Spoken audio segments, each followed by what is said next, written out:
Hi வணக்கம். இன்றைக்கி நான் சென்னா கிரேவி தான் பண்ண போகிறேன். எப்படி பண்ணலான்னு பார்த்துடலாங்களா? இதுக்கு ஒரு வானிலையில் கொஞ்சோண்டு எண்ணெய் விட்டுட்டு கூடவே நெய் ஆட் பண்ணிக்கலாம். இப்போ எண்ணெய் நல்லா சூடாயிட்டோன்னே கூடவே ஒரு பட்டை, ஒரு பிரிஞ்சி இலை, 1 டீஸ்பூன் சோம்பு சேர்த்துட்டு 2 வெங்காயம் நல்லா ஃபைனாக சாப் பண்ணி சேர்த்துக்கிறேன். இது கூடவே 2 பச்சை மிளகாய் சேர்த்துட்டு நல்லா வதக்கிட்டு இஞ்சி பூண்டு பேஸ்ட்டு ஆட் பண்ணிக்கலாம்.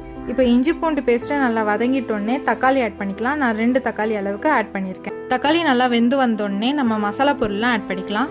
1 டீஸ்பூன் மஞ்சத்தூள், 2 teaspoon chilli powder, 1 teaspoon Kashmiri chilli, 2 teaspoon மல்லித்தூள், 1 டீஸ்பூன் கரம் மசாலா, இதெல்லாம் சேர்த்து நல்லா வதக்கிட்டு கொஞ்சோண்டு தண்ணி சேர்த்து வதக்கிக்கோங்க. அப்போ தான் மசாலாலாம் வெந்து வரும். மசாலா வெந்த உடனே இப்போ சென்னா ஆட் பண்ணிக்கலாம். நான் கொஞ்சோண்டு சென்னா மட்டும் மேஷ் பண்ணி ஆட் பண்ணியிருக்கேன். அப்போ தான் கிரேவி திக்காக கிடைக்கும். இப்போ மூடி போட்டு மூடி ஒரு கொதி வந்ததும் 1 டீஸ்பூன் நெய் ஆட் பண்ணி சர்வ் பண்ணிடலாம். நெக்ஸ்ட் ஒரு vlogல பார்க்கலாம். பை.